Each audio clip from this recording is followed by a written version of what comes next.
Good morning, children. In the previous video, we have studied about reversible and non-reversible changes, and also these changes are classified as physical and chemical changes. We have studied that physical changes are often reversible. So, for this video, refer page number 58 and 59 of the textbook.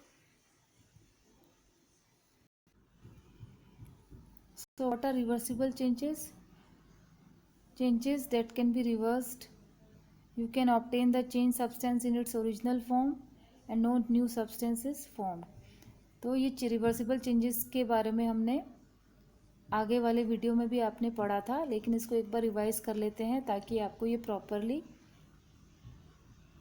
ध्यान में आ जाए कि reversible changes क्या होते हैं। Changes जिनको reverse किया जा सकता है और जिसमें जो चेंज सब्सटेंस होती है उसको उसकी ओरिजिनल फॉर्म में हम ऑब्टेन कर सकते हैं और उसमें कोई भी न्यू सब्सटेंस फॉर्म नहीं होती है। So what are irreversible changes? Changes that can not be reversed, जिनको हम रिवर्स नहीं कर सकते हैं, वापस उसकी ओरिजिनल सब्सटेंस की फॉर्म में नहीं ला सकते हैं। चेंज इज़ परमानेंट, वो चेंज परमानेंट रहता है। न्यू सब्सटेंस इज़ फॉर्म्ड, उसमें न्यू सब्सटेंस का फॉर्मेशन होता है, कुछ नया कोई न्यू सब्सटेंस बनती है। You can not get the original substance, और उसमें हमको हमारी ओरिजिनल सब्सटेंस नहीं मिलती है। तो these are irreversible changes. So reversible changes में आप ये फ्रीजिंग ऑफ वाटर का आप ले सकते हैं। एक एग्जांपल कि सपोज़ हमने वाटर लिया है लिक्विड फॉर्म में और फिर हमने उसको प्लास्टिक की आइस ट्रे में उसमें उसको उस वाटर को भर दिया और उसको फ्रीज़ कर दिया है, तो उसकी चेंज इन स्टेट हो गया, उसकी स्टेट में चेंज हो गया। वो लिक्विड फॉर्म में था तो वो किस में कन्वर्ट हो गया? सॉलिड फॉर्म में। तो क्या वापस अभी इन आइस क्यूब्स को जो सॉलिड फॉर्म में है इनको एज अ लिक्विड फॉर्म में चेंज कर सकते हैं? Yes, this is a reversible change. इसको हम इस प्रोसेस को रिवर्स कर सकते हैं। जब हम उस आइस ट्रे को थोड़ी देर के लिए रूम टेम्परेचर पर बाहर रख देंगे तो क्या होगा? हीट की वजह से वो वापस वाटर में चेंज हो जाएगा, तो हम उसकी ओरिजिनल सब्सटेंस को वापस ऑब्टेन कर सकते हैं, लिक्विड फॉर्म में उसको वापस ला सकते हैं।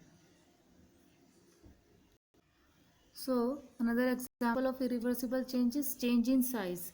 जब हम बॉर्न होते हैं तो हम एज ए इन्फेंट होते हैं और उसके बाद हम ओल्ड एज के पीरियड तक जाते हैं, जिसमें हमें कितनी तरह के हमारे फेजेस होते हैं ग्रो होने के।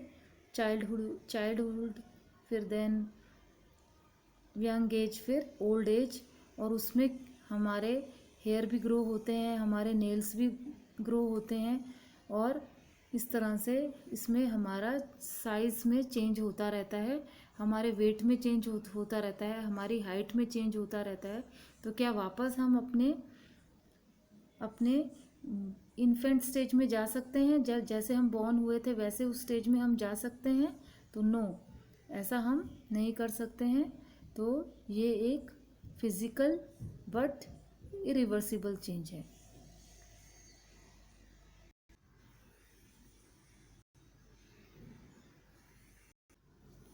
Physical change in the physical properties such as size, shape, form, colour and state. किसी भी सब्सटेंस का साइज, शेप, फॉर्म, कलर और स्टेट चेंज होती है तो वो उसकी फिजिकल प्रॉपर्टीज़ में चेंजेस को फिजिकल चेंज कहा जाता है।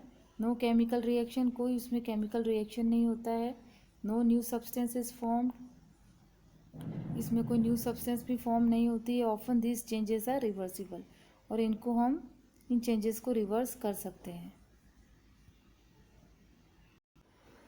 Mixing sugar in water, this is also a physical change but it is a reversible change. इसको हम रिवर्स कर सकते हैं। जैसे कि आपने पाउडर्ड फॉर्म में या क्रिस्टल फॉर्म में शुगर को लिया, फिर आपने 1 ग्लास ऑफ वाटर लिया, उसमें वो 1 स्पून शुगर का डाला, उसको मिक्स किया, तो वो क्या बन गया? शुगर सॉल्यूशन बन गया। तो क्या वापस हम उसको पाउडर्ड फॉर्म ऑफ शुगर में या क्रिस्टल फॉर्म में वापस ला सकते हैं? यस। आपने चैप्टर 5 में पढ़ा था, जिसमें हम सॉल्ट या वाटर या शुगर और वाटर को by the process of evaporation हम उसको वापस उसकी पाउडर्ड फॉर्म में वापस उसी फॉर्म में हम उसको शुगर की तरह ऑब्टेन कर सकते हैं। तो this is a physical change but it is reversible. ये एक रिवर्सिबल चेंज है। सो this is a reversible change. ये रिवर्सिबल चेंज है, जैसे मैंने आपको बताया कि इवापोरेशन के मेथड से हम वापस उसकी शुगर की फॉर्म वापस ला सकते हैं, उसको इवापोरेट करके, उस वाटर को हीट करके। सो कटिंग पेपर इनटू पीसेस। अगर हम एक पेपर लेते हैं और उसको हम अलग अलग 4 स्क्वायर्स में कट कर देते हैं, तो उसमें ये एक फिज़िकल चेंज है, उसके साइज़ में हमें चेंज दिखाई दे रहा है। लेकिन क्या आप उसको वापस उसी पूरे पेपर की फॉर्म में, एक प्लेन पेपर की फॉर्म में चेंज कर सकते हैं? No. So this is a physical but irreversible change. तो ये आपको ध्यान रखना है कि हमने कितने सारे एग्जाम्पल्स फिज़िकल चेंजेस जो कि रिवर्सिबल हैं, और फिज़िकल चेंजेस जो कि कुछ चेंजेस ऐसे होते हैं जो इरिवर्सिबल चेंजेस हैं। जैसे कि इसमें हमको कोई न्यू सब्सटेंस नहीं मिला, लेकिन ये इरिवर्सिबल है, इसको हम पूरे एज ए प्लेन पेपर की तरह वापस नहीं ला सकते हैं। तो ये आपको अच्छे से समझ में आ गया होगा। So, in the next video, we will study about what are chemical changes.